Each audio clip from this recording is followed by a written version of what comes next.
Precisa ouvir o Senhor falando. Precisa ouvir o Senhor ensinando. Precisa ouvir o Senhor, ó Pai, exaltando a igreja. Por isso, ó Pai, fica na liberdade, ó Deus, de usar ela como o Senhor quer. Deus, eu repreendo a fúria do inimigo. Eu repreendo, Pai amado, todo roubador de palavra.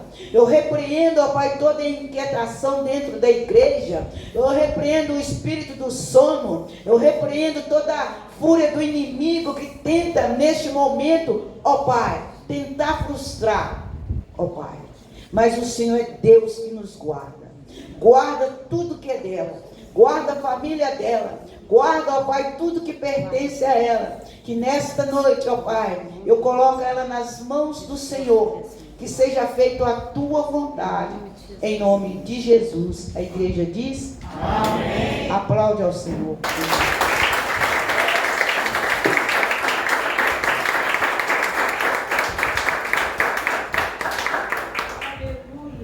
Paz do Senhor, irmãos, amém? Poder se sentar. Glória a Deus, é um prazer estar aqui com vocês mais uma vez. Eu peço licença, eu vou beber um pouquinho.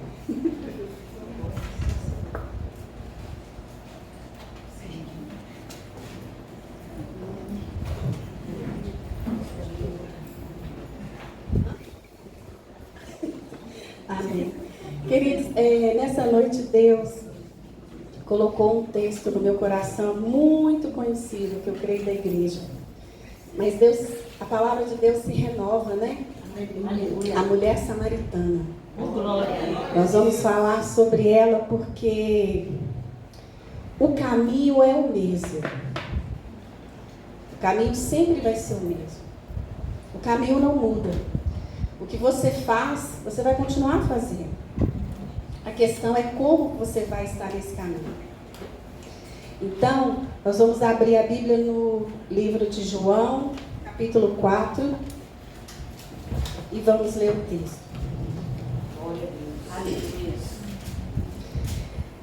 O texto fala sobre a mulher samaritana e diz assim, capítulo 4, versículo 1. E quando o Senhor entendeu que os fariseus tinham ouvido que Jesus fazia e batizava mais discípulos do que João, ainda que Jesus mesmo não batizava, mas os seus discípulos, deixou a Judeia e foi outra vez para Galiléia.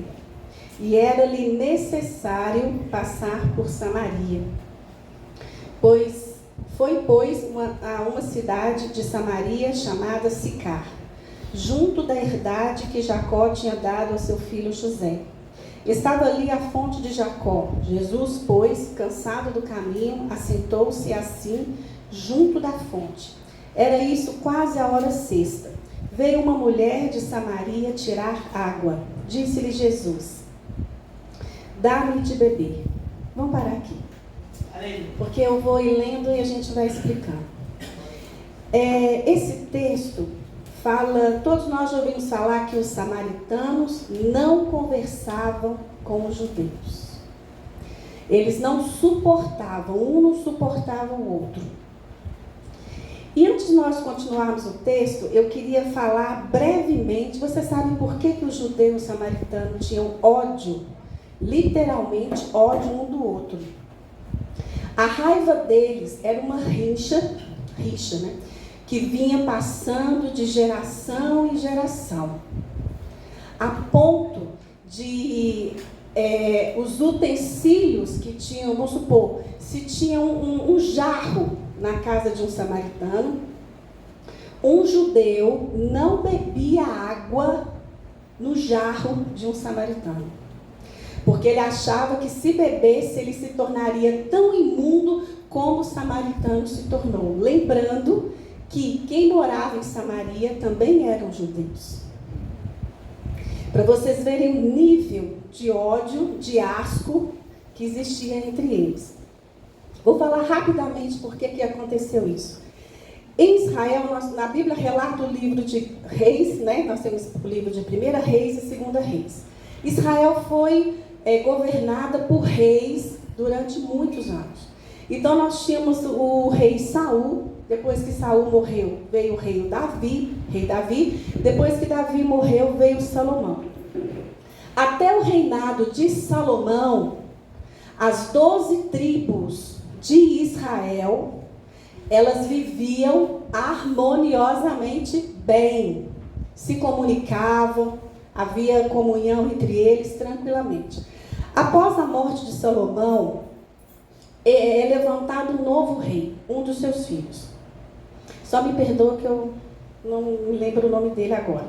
Mas voltando, quando esse rei é levantado, essas tribos elas são divididas.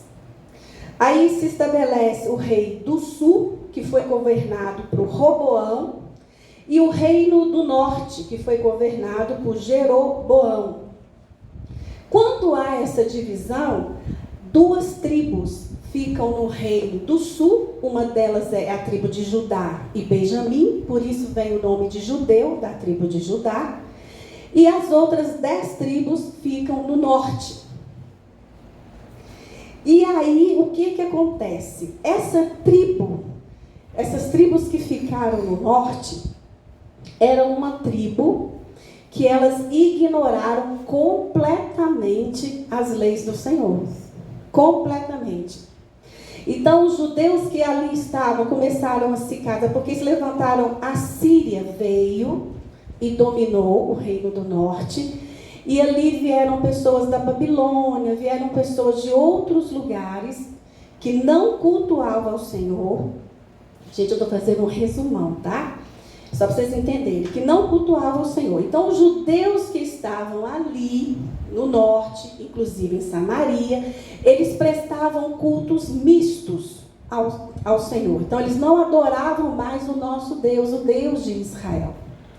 E para o judeu, essa coisa de mistura, de culto misto, de adorar outros deuses assim, isso era para eles algo inaceitável. Então isso gerou um ódio muito grande entre judeu e samaritano. Então o que acontecia? Em Israel havia um templo onde eram oferecidos os sacrifícios. E os judeus em Samaria não podiam ir até Israel para poder prestar culto ao Senhor. Porque quando nós lemos um texto, a mulher samaritana chega a um ponto que ela fala assim: nós vamos adorar no monte ou nós vamos adorar no templo? E depois eu vou explicar isso para vocês. Então, os samaritanos, como não tinham acesso ao templo, eles resolveram levantar um templo no monte. E isso foi uma afronta muito grande. Então, o ódio entre eles só ia aumentando, a ponto deles não conversarem mesmo.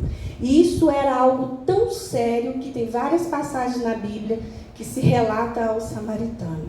Então, nesse texto, quando fala que era necessário passar por Samaria, Jesus, ao sair da Judéia para ir para Galileia, Samaria ficava no meio, entre Judéia e Galileia. Então, para eles não terem que passar por Samaria, eles davam uma volta enorme quando saía da Judéia para chegar na Galileia. E Jesus não faz essa volta, porque era necessário passar por Samaria. Deu para vocês entenderem um pouquinho, bem resumido, o porquê do ódio e porque tudo que os samaritanos faziam era considerado imundo para os judeus. Então, continuando. Era ali necessário passar por Samaria, porque olha só, quando Deus tem algo para fazer,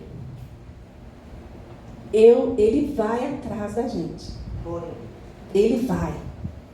Eu acho isso lindo, porque Ele vai. Então, pois foi uma cidade chamada, ele foi em Samaria, uma cidade chamada Sicar. Estava ali na fonte de Jacó. Jesus, pois, cansado do caminho, sentou-se junto à fonte. Era isso quase a hora sexta. O que era a hora sexta? A hora sexta significava que era quase perto do meio-dia, quando essa história aconteceu. Veio uma mulher de Samaria tirar água e disse-lhe Jesus: dá-me de beber. E aqui eu quero chamar a sua atenção. Dá-me de beber. judeu não bebia do cântaro de um samaritano. Jesus, ele veio porque, olha só, a situação era tão grave que o único capaz de intervir nisso era Jesus. O único que poderia fazer um judeu conversar com um samaritano era só ele e mais ninguém. Só ele. Então, quando ele pede água, olha o que aconteceu.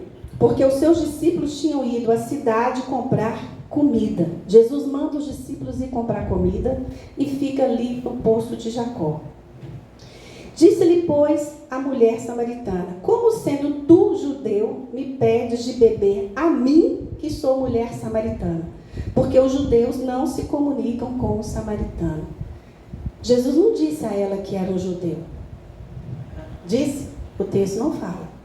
Mas ela, ao olhar para Jesus, ela reconhece ele como um judeu.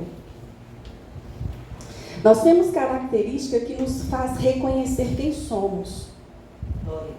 Se você vê um homem todo vestido de branco andando na rua, a primeira coisa que você vai pensar é que é um médico, um dentista, né? Se você vê uma pessoa toda de terno, um homem, você vai achar que é um advogado. Porque há características que identificam a pessoa. Se você vê um gari uniformizado, você sabe que é um profissional da limpeza. E assim vai sucessivamente. Então, ela, ao pôr os olhos em Jesus, ela automaticamente reconhece. Ele é um judeu. E ela acha aquilo uma afronta. Não deixa de ser uma afronta. Porque onde já se viu o judeu pedir de beber água para um samaritano? E a conversa começa a ficar muito boa entre os dois. Jesus respondeu e disse: se tu conheceras o dom de Deus e quem é que te diz, dá-me de beber, tu lhe pedirias e ele te daria água viva. Aí Jesus chama a atenção dela. Olha só, para ela ter ido próximo do meio-dia buscar água, ela foi num horário que com certeza nenhuma outra mulher buscaria água. Ela tinha algo na vida dela que a isolava, que a envergonhava e que a fazia buscar a água no momento que ela não fosse ser vista por ninguém. Porque com certeza, se ela fosse ser vista, ela seria de alguma forma incomodada pela própria situação dela, que a gente vai falar mais à frente. Então disse a mulher: Senhor, tu não tens com que atirar. O poço é fundo, onde, pois, tens água viva? És tu maior do que o nosso pai Jacó, que nos deu o poço, e bebendo ele próprio dele, os seus filhos e o seu gado? Jesus respondeu e disse-lhe: qualquer que beber dessa água tornará a ter sede. Mas aquele que beber da água que eu lhe der, nunca terá sede, porque a água que eu lhe der fará nele uma fonte de água viva para a vida eterna.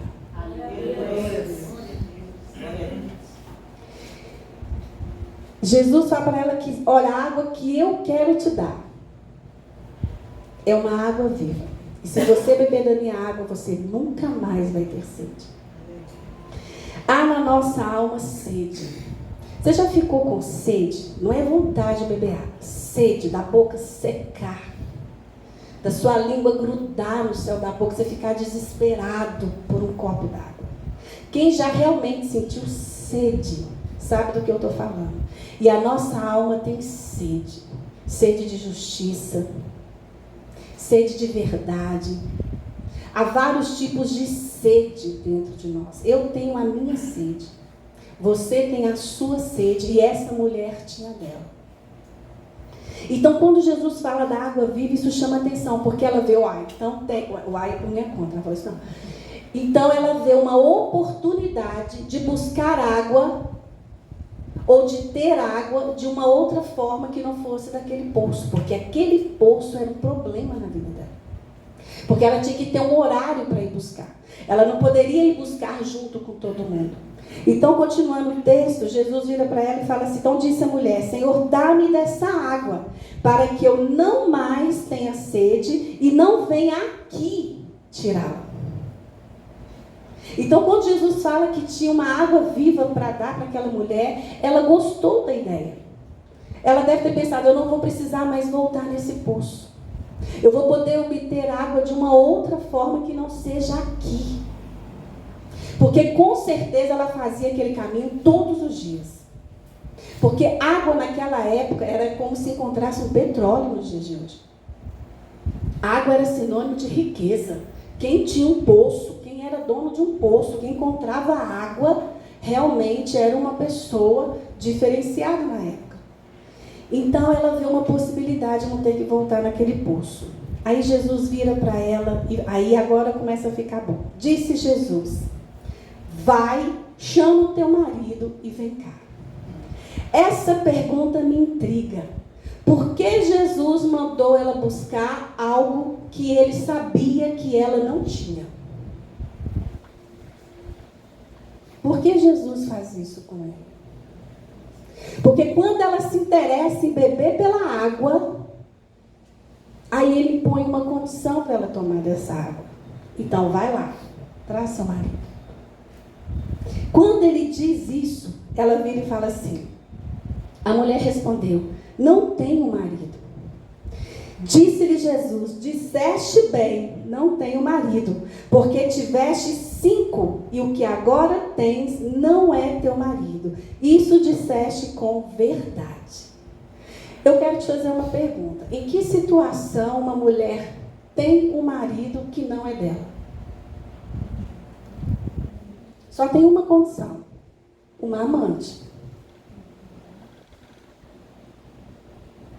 Só a amante tem marido que não é dela, porque ele é de alguém, lógico. E Jesus fala, tiveste 5. Naquela época, uma mulher ter 5 maridos, só se ela tivesse ficado viúva 5 vezes, ou se ela fosse, só se tivesse ficado viúva, não tem outra explicação. Porque nem solteira, aí era adultério. Então Jesus falou, você tiveste 5, e o que você tem agora também não é seu. Essa mulher tinha uma dor emocional e sentimental, que era a dor de não pertencer a homem nenhum e não ser amada por homem nenhum. E Jesus fala que se ela bebesse dessa água, essa água ia fazer uma coisa interessante na vida dela, ia criar dentro dela uma fonte que jorra para uma vida eterna. Ele fala, olha, se você beber dessa água aí do poço, você vai voltar a ter sede. Mas a minha você não tem. Aí eu fiquei me perguntando, Senhor, não entendi. Porque eu tenho o Senhor e tenho sede. Não é? Eu tenho física e espiritual. Aí eu falei, Senhor, não entendi. Como assim? Deixa eu explicar para você. Quando gera uma fonte, o que uma fonte faz? Eu moro numa rua que lá eles fizeram um parque ecológico, porque lá tem uma fonte, né? A fonte, ela não para de jorrar. Continuamente, dia e noite tem ali. Então, quando ele fala que vai gerar em nós uma sede, sempre que eu tiver sede, por que eu nunca vou ter sede? Porque minha sede sempre vai ser saciada. Porque existe dentro de mim uma fonte a qual eu posso recorrer e beber dessa água quantas vezes eu quiser, a hora que eu quiser. Porque ela está dentro de mim. Aquela mulher tinha uma carência emocional, e naquela época, gente, ser solteira ou ser viúva era uma tragédia declarada. Porque era sinal de que iria envelhecer, não ia ter quem cuidar, não ia ter filho, não ia ter marido, ia padecer. E a sociedade repudiava veemente uma mulher que não se casava. Então, era um trem complicado naquela época. Então, aquela mulher tinha uma sede. Alguns teólogos, algumas pessoas acreditam que talvez ela tinha uma vida voltada mais para a prostituição, enfim, isso não fica muito claro. Há linhas teológicas que uma aponta para isso, outra não, mas nós vamos ficar com isso aqui, independente, até se fosse isso mesmo. Mas o que acontece? Ela tinha uma sede dentro dela. Porque quando Jesus apresenta a água viva, ela se interessa, ela fala, me dá, sabe, para que eu nunca mais, para que eu não precise voltar aqui mais. Mas Jesus iria dar uma água que não iria tirá-la da condição de ir naquele poço buscar. Porque ela teria, mesmo ela conhecendo Jesus, mesmo ela bebendo daquela água, ela teria que voltar ali. Só que ela não voltaria mais ali da mesma forma que ela foi. E é isso que é a diferença, o caminho mesmo. Você vai sair daqui, vai voltar para sua casa, os problemas vão estar lá. A pessoa problemática vai estar lá, vai estar na sua casa, vai estar no seu emprego, vai estar no seu caminho. O caminho é o mesmo. As coisas não vão fazer assim, um passe de mágica e vão deixar de existir. Não é isso. Porque às vezes a gente vai para a igreja, eu vou dar um exemplo de casal. Às vezes o casal está em crise, ou a esposa ou o marido vem para a igreja e fala, Deus, resolve a minha vida. Eu preciso dar um jeito naquele traste que eu tenho lá em casa. Eu não sei, eu tenho que acontecer alguma coisa. E às vezes a gente fica apresentando soluções para Deus resolver, mas às vezes o que Deus quer não é tirar o traste da sua vida, é te apresentar uma solução que vai ficar vocês dois e vai resolver. Porque às vezes a gente acha que um saindo resolve. E às vezes Deus pode resolver com os dois. Deus tem os seus caminhos. Deus tem os seus caminhos. Então, quando ele encontra com aquela mulher e manda chamar o marido, gente, Deus vai mandar você buscar algo que ele sabe que você não tem, para que você tenha certeza que você não tem. Eu vou falar de amante, porque eu tenho uma história muito forte de amante para contar. E se você conversar com qualquer amante, quem aqui já foi amante, ou sabe de alguém que teve uma amante, a amante, ela tem certeza que o amante dela é marido dela, é dela. Ela tem convicção. Então, quando Jesus fala, vai buscar o que você não tem, é para você ter certeza que você não tem. E ela fala, não tenho, porque ela não tinha mesmo. Tem momentos na vida que Deus tem que nos fazer buscar o que achamos que temos. Porque para Ele você vai mentir? E eu acho isso interessante. Deus vai nos fazer buscar o que não temos. E achamos que temos. Aí, continuando o texto, ela vira e fala, né? E ela diz assim, vejo que és um profeta. Nossos pais adoraram neste monte, vós dizeis que é em Jerusalém, o lugar onde se deve adorar. Disse-lhe Jesus, mulher, crê-me que a hora vem em que nem neste monte, nem em Jerusalém adorareis ao Pai. Vós adorais o que não sabeis. Nós adoramos o que sabemos, porque a salvação vem dos judeus. A salvação vem do judeu, vem dele, que é um judeu. Glória a Deus. Jesus estava ali tendo um diálogo com uma mulher samaritana. Jesus pede ela de beber, ou seja, eu vou beber do seu cântaro. Porque ainda que entre vocês achem que um beber do cântaro do outro, o outro vai se tornar imundo, eu não vou me tornar imundo em beber do seu cântaro. Glória a Deus. Porque não considere imundo aquilo que Deus santificou. Aleluia. E a salvação era para os gentios também. Então, Jesus, ele estabelece ali um diálogo, ele começa a quebrar algo que vinha acontecendo de geração em geração. Tem coisas nas nossas famílias que só são quebradas, essas coisas repetitivas de geração em geração, elas só são quebradas quando alguém da família decide viver realmente o Evangelho como ele é, e ali Deus entra, Jesus entra e quebra aquilo ali. Aleluia, verdade. Um tem que fazer o que é certo. Se todos vêm fazendo errado, o que faz certo quebra o que vem sendo repetido de forma errada. É assim que as maldições hereditárias se quebram. É quando levanta um dentro de uma geração que decide fazer segundo a vontade de Deus. Aí aquilo quebra. Se a sua avó foi mãe solteira, a sua mãe foi mãe solteira, você é mãe solteira, na sua filha ela não será se ela decidir casar-se. É assim que quebra as coisas. Então Jesus entra ali para quebrar algo que vinha acontecendo de geração em geração.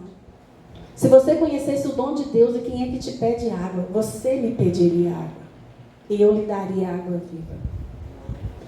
Então, esse texto ele vem nos mostrar que nós temos uma sede.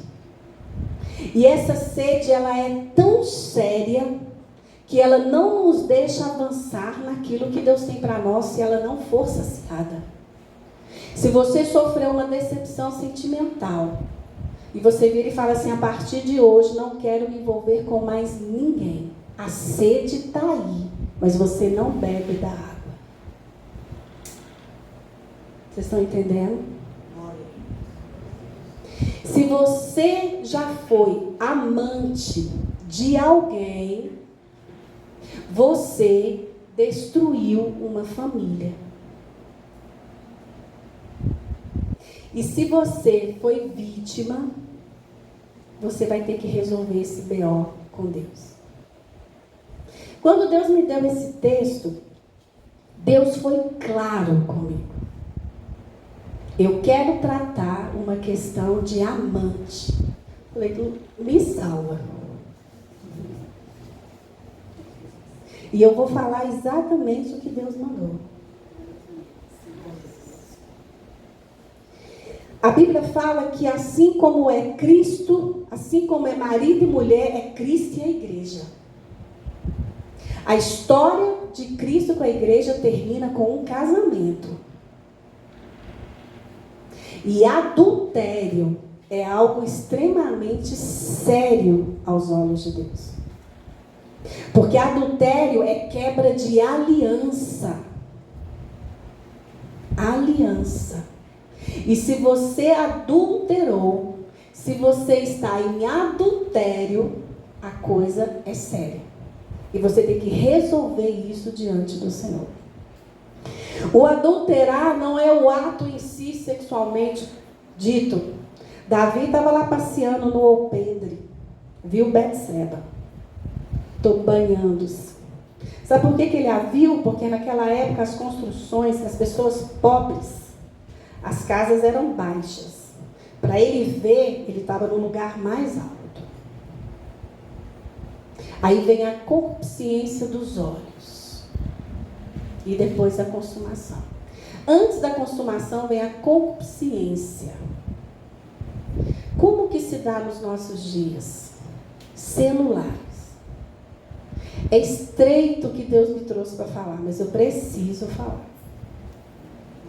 Vocês assistiram aquele filme que fala sobre freedom, a liberdade?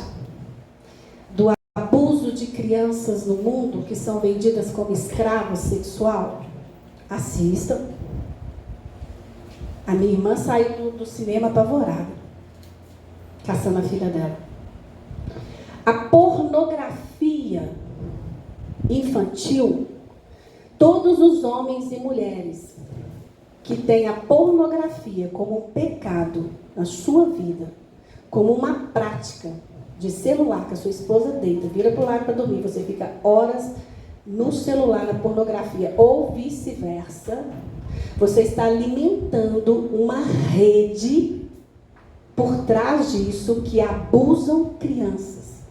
Tem crianças que têm os seus braços, as suas pernas cortadas, são feitas bonecas escravas sexual. Isso não é mentira. Então, toda vez que você assiste esses vídeos, que você alimenta isso, você tem uma responsabilidade que você vai responder perante Deus a essa rede que é alimentada e crianças que são abusadas. Porque a nossa responsabilidade perante Deus não é só nós irmos para o céu, não. Deixa eu falar uma coisa para você. Nós temos responsabilidade social. No céu já tem uma sociedade formada e quem rege é o Senhor. E eu tenho que responder enquanto social aqui. Isso é muito sério. É um assunto espinhoso na igreja. Mas é um assunto que nós precisamos resolver. Meu casamento não vai bem. Como que você vai como marido? Como que você vai como esposa? E eu posso falar porque eu já fui casada. Então eu entendo esse terreno. Aquele que aprendeu primeiro, suporta e responde primeiro perante Deus. Vou te contar um pouquinho da minha trágica história, que tem a ver com amante. Quando faltava um mês, eu não gosto de tocar nessa história. Deus me curou e eu superei. E quando eu estava lendo esse texto, que Deus me levou para esse campo, eu falei, o que o Senhor quer? E Ele disse, conta a sua história. Porque toda dor, ela tem um propósito. A dor da mulher samaritana tinha um propósito. Porque quando a gente continua lendo o texto, os discípulos voltam, porque eles tinham ido buscar comida, e eles não tinham entendido aquela cena, Jesus conversando, como assim, com uma mulher samaritana? E aquela mulher depois ela sai pregando pelos próprios samaritanos o que Jesus tinha feito com ela. A única forma de um samaritano ouvir falar sobre um judeu seria por um outro samaritano. Jesus é estrategista, ele sabia disso, ele sabia onde que ele tinha que ir. Quando faltava um mês para completar um ano do falecimento do meu marido, eu recebo um telefonema. Aí eu atendi, a mulher falou assim, Edna, eu falei, oi. Ela falou, eu preciso conversar com você. Eu falei, quem é você? Vou preservar o nome, porque está sendo gravado. E aí nós ficamos um mês conversando. E eu conversei com a amante do meu marido. Além de ter a dor do luto, veio uma dor pior ainda. Foram dias terríveis que eu passei. E eu virava para Deus e falei, eu não acredito que está acontecendo comigo, Senhor. Eu fiz tudo certinho. Casei certo. Esperei o tempo. Como assim? Uma porrada dessa. E o Senhor, eu chorei muito quando eu descobri a história toda, tudo que ela me mandava, ela só não me mandou vídeo, mas tudo que ela me mandava eu ouvia, áudios, mensagens, e Deus falava, veja tudo. E aí, naquele embrolho todo, Deus me leva naquele versículo que diz, amarás o teu próximo como a ti mesmo. E eu falei, que próximo que o Senhor está me ensinando a amar. Que próximo. Porque a gente precisa desconstruir uma mentalidade que tem no nosso meio, porque nós somos seletivos em relação ao Evangelho. E quando vem esses confrontos assim, a nossa mente dá um nó. Porque vem um sentimento de injustiça muito grande. Eu falei, Deus, eu sofri a dor. E eu ainda tenho que aturar isso. Eu falei, vou conversar.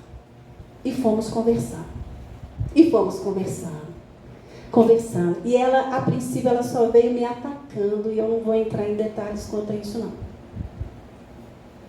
E eu lembro que no meio desse processo, Deus virou para mim e falou assim, ora por ela 7 dias. Eu falei, não, mas o Senhor também, quando quer amassar o barro, o Senhor amassa com força. Aí eu fui entender, Jeremias, o vaso que quebra na mão do oleiro, que eu nunca entendi isso. Nunca entendi essa palavra. Ouvi essa palavra várias vezes. Eu perguntava por que tem que quebrar, como que quebra, por que quebra, como... Porque as pessoas falam assim, você não tem que perguntar a Deus por quê, para quê. Para mim isso não funciona, é por quê. Porque o outro porquê tem resposta. Porque se eu entendo o porquê, eu vou aceitar o para quê. E eu falei, eu quero saber por que o vaso quebra. Porque eu nunca entendi e ninguém até hoje que eu ouvi pregar me explicou por que o vaso quebra. Só fala que ele quebra, mas por que ele quebra? Por que o Senhor tem que fazer de novo? Aí eu entendi por que o vaso quebra. Porque eu quebrei. Tem situações que nos quebram. Situações que colocam a nossa fé em xeque. E eu virei para Deus e falei, então é por isso que o Senhor faz de novo.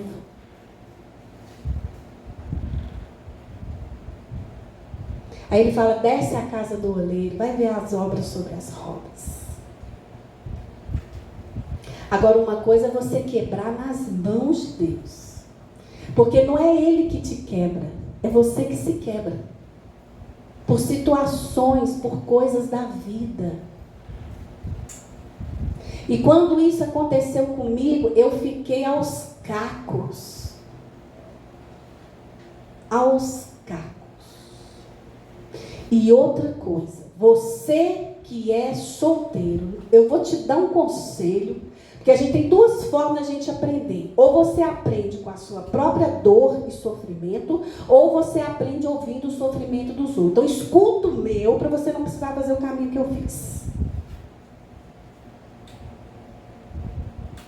Meu marido ia na igreja. Ir na igreja não significa ser de Deus. E eu desesperada para casar. É outro problema. Carência. É outro problema. Passei dos 30. Tem que casar. Você não tem que casar. A menos que Deus queira que você case. Que Deus tenha propósito com você casar. Deus, eu tenho que casar. Todo mundo casou, eu tenho que casar também. Tenho que casar. Vou casar. Casei. E antes de casar, Deus me deu um sonho, que eu vi uma aliança quebrada, eu era noiva. Quebrada. Aí o que eu pensei? Inveja. Nossa, o povo tem muita inveja, porque eu custei casar, agora eu vou casar, vou repreender os capetas, inveja. E Deus ainda me deu uma chance. Me levou numa igreja que meu tio era pastor, uma pastora da Lagoinha, orou por mim. E eu enfiei a mão dentro do bolso, não sei porquê, eu estava de calça. E meu marido estava do lado, na época era noivo. Ela orou por ele, chegou para mim e falou assim, minha filha, eu vejo uma aliança quebrada na sua vida. Nós duas voamos, das cadeiras e longe. Meu marido que só ia na igreja, aquele dia quase que ele realmente ficou na igreja. E nem assim eu ouvi o Senhor. Casei. 3 anos casada. 1 ano e meio casada, Deus usa uma irmã que estava num congresso lá no Japão. Eu falei, Deus, o Senhor quando quer perseguir, o Senhor persegue, o Senhor é terrível. Deus fez essa irmã lembrar de mim. E virou para essa irmã e falou assim, quando voltar no Brasil, procura a Edna e fala assim. A irmã me liga e fala assim, eu vou te falar exatamente como Deus mandou falar. Falei, o que Deus, eu toda feliz, né? O que Deus mandou você falar para mim? Ele mandou te perguntar o que você vai fazer com a Índia. Eu falei, só isso? Ela falou, só. Também não entendi. Eu falei, me lasquei. Eu recebi 3 livros de 3 pessoas diferentes num espaço de tempo de 1 semana. Índia, Fronteira dos Sonhos. Foi lá que eu descobri que o hinduísmo era a religião predominante na Índia. E eu tenho chamado para a Índia. Quando eu falava de Fernando para ir para a Índia, ele falava assim, eu não vou porque eu vou pegar malária. Você que tem propósito, cuidado com a sua carência. Para você não se aliançar com pessoas que Deus não tem o mesmo propósito. Que você vai pagar caro. Eu pago o boleto até hoje. Aí eu dei um sorriso e virei para ela e falei assim, eu não vou fazer nada, porque eu estou casada. 1 ano e meio depois eu fico viúva. Quando Deus escolhe alguém, você não tem como fugir. A mulher samaritana era uma mulher escolhida para anunciar o evangelho no meio dos samaritanos. E Jesus foi atrás dela no pulso. E saciou a sede dela. 6 homens passaram pela vida dela. Jesus era o 7º. E era o perfeito. A sede interna dela foi saciada. A gente não tem mais relatos sobre a mulher samaritana. Mas eu quando chegar na eternidade, eu vou querer saber se ela se casou.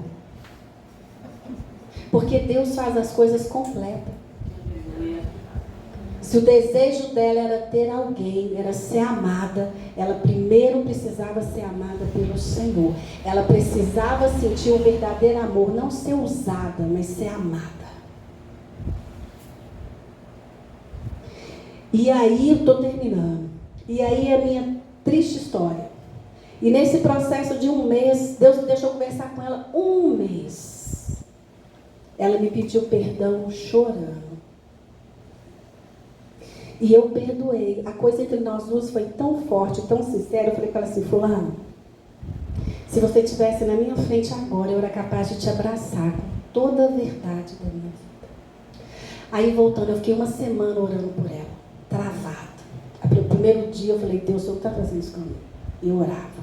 No 7º dia, eu caí em prantos no meu quarto, orando pela vida dela. E Deus trouxe o seguinte sentimento no meu coração: se ela me conhecesse como você conhece, se ela me amasse como você me ama, ela não faria com você, porque você não tem coragem de fazer isso com ninguém. E eu perdoei aquela mulher. Eu não aceito nenhuma mulher, nenhum homem, eu não aceito chegar perto de mim e falar que é crente, falar que fulano traiu e não consegue perdoar. Eu não consigo processar isso. Porque nós temos Jesus. Aleluia. Uma pessoa sem Jesus é aceitável e compreensível. Um cristão precisa converter quando fala isso.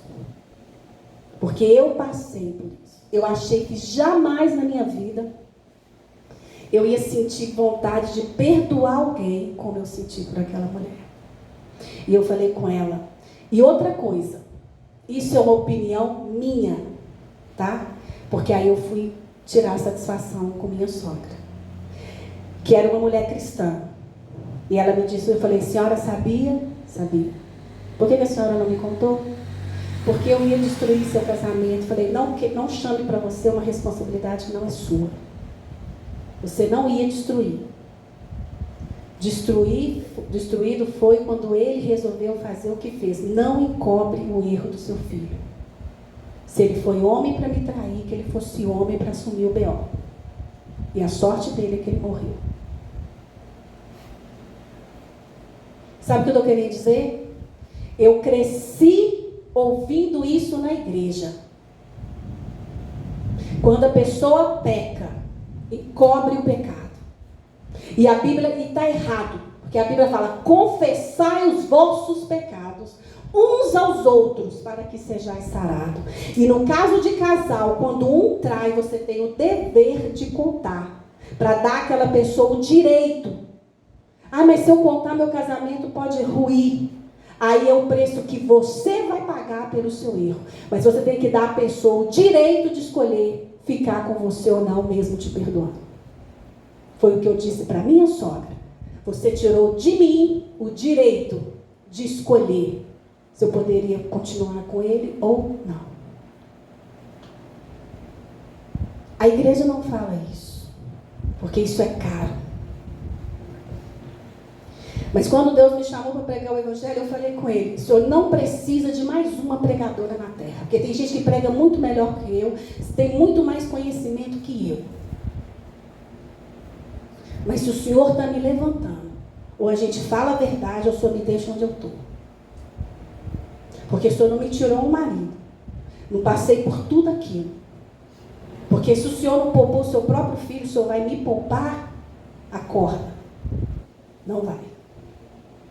Crente que fala que foi traído e não perdoa, eu falo sem medo de ser feliz. Vai converter. Porque eu me converti mais ainda quando Deus me ensinou a perdoar essa mulher. É uma dor terrível. Mas o que eu vivi com Deus é indescritível. Aleluia, glória a Deus. É indescritível. Porque eu senti na pele essa questão do evangelho. O culto não é um lugar para você sair alegrinho. Culto é confronto. Se alguém quiser vir após mim, negue-se a si mesmo. Toma sua cruz e siga-me. Negar é negar sua vontade. Talvez você achou que eu ia falar assim, vamos gente, Jesus te ama. Eu não sou animadora de palco nem de festa. Não levo jeito nenhum para isso. Sabe por quê? George Spurgeon é um teólogo que eu amo muito.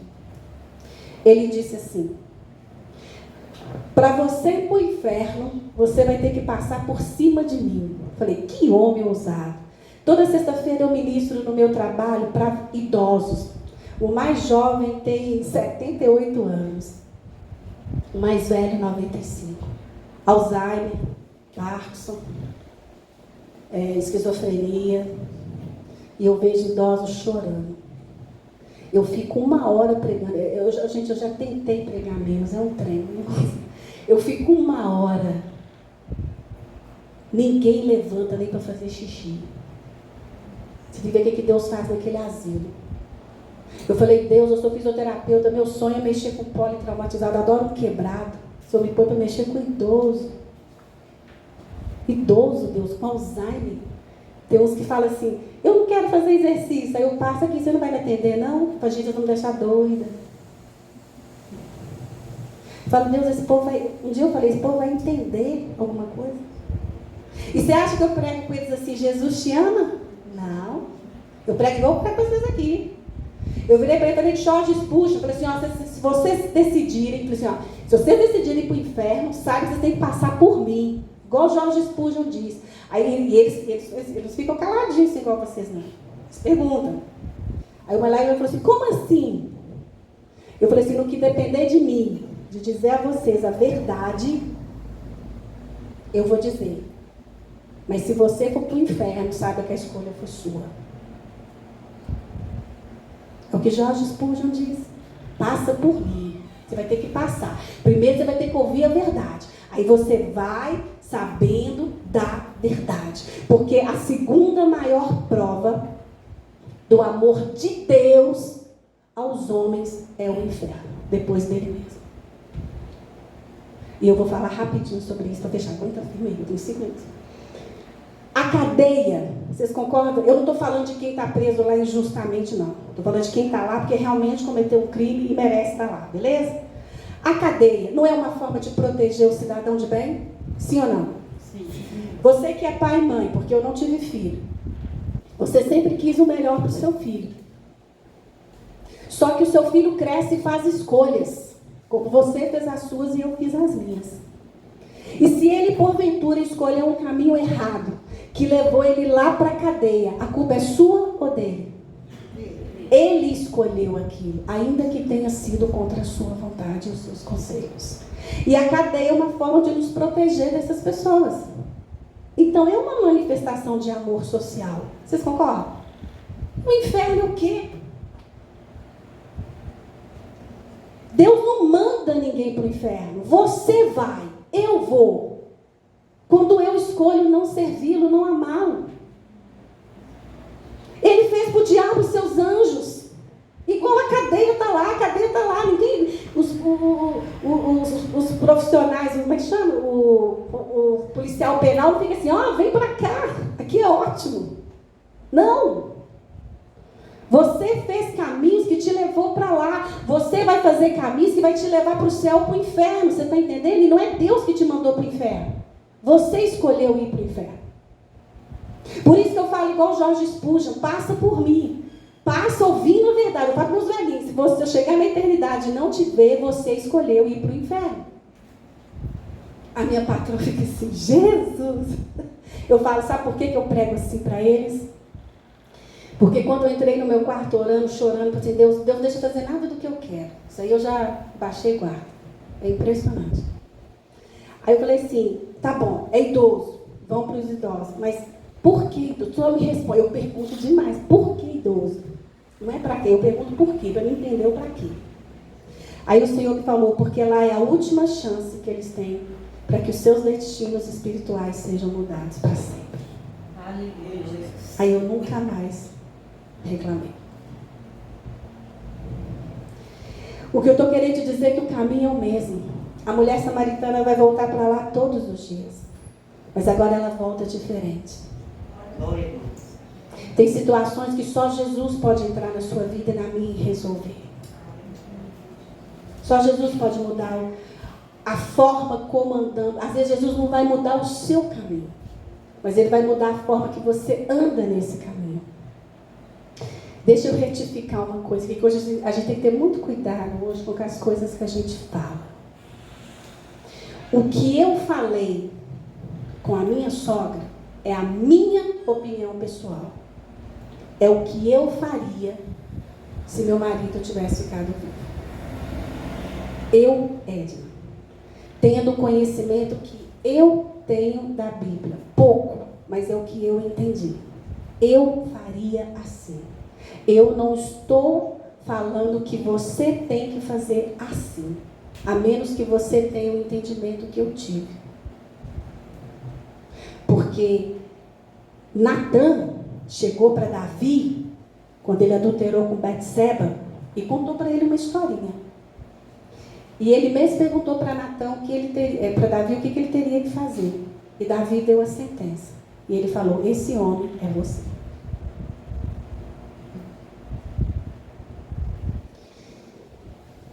Pecado separa o homem de Deus. Se você foi amante de alguém, se você teve uma amante na sua vida, você vai dobrar os seus joelhos e vai pedir a Deus perdão, porque você destruiu uma família. Eu virei para aquela mulher e falei: o cachorro não entra na igreja se a porta não estiver aberta. O meu acerto de contas seria com ele, mas já que você me procurou, então é você que vai me ouvir. E eu vou te dar um conselho, se você me permitir. Eu te perdoo, do fundo do meu coração. Mas o que você fez, a consequência do seu pecado virá. Vá para Cristo, para que o impacto seja menor. Porque durante esse processo, Deus falou comigo. Eu falei: Deus, por que dessa forma?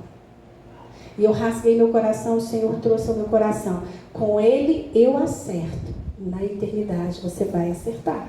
Tem contas que são acertadas aqui. Tem contas que são acertadas lá. Mas, qual a resposta que você vai dar a essa mulher, me conhecendo e falando que é cristã? Qual é a sua resposta? É o perdão. Então, perdoa. Não foi fácil, queridos. Não foi. Mas crente que não perdoa é um caso sério. E Deus sempre me leva a situações de perdão. Eu vou fazendo os caminhos. Deus. Tem pessoas que Deus vai restabelecer a conversa que foi perdida, né? A conversa, o negócio rompeu de tal forma que se Deus não entrar lá para poder tentar resolver, não resolve. Então deixa Deus entrar na sua história, como Ele entrou na história da mulher samaritana. Deixa Ele beber do seu jarro. E no final da história, ele não bebeu água, ela não tirou água do poço, e a sede de todo mundo foi saciada. Glória a Deus. Deus é estrategista. Ele sabe como chegar no seu coração e no meu. Então, para a gente fechar, que eu acabei mesmo. Agora vai ter que acabar. Senão a pastora Lúcia tiver. Olha, Deus, vou terminar, queridos. Eu falo isso porque, assim, funcionou na minha vida, sabe? Por que não vai funcionar na sua? E teve um dia que eu tive que perdoar a amante, o marido morto e a família do marido. É muita gente. Foi um processo doloroso demais. Mas eu passei por ele com a graça de Deus. Porque a gente é crente.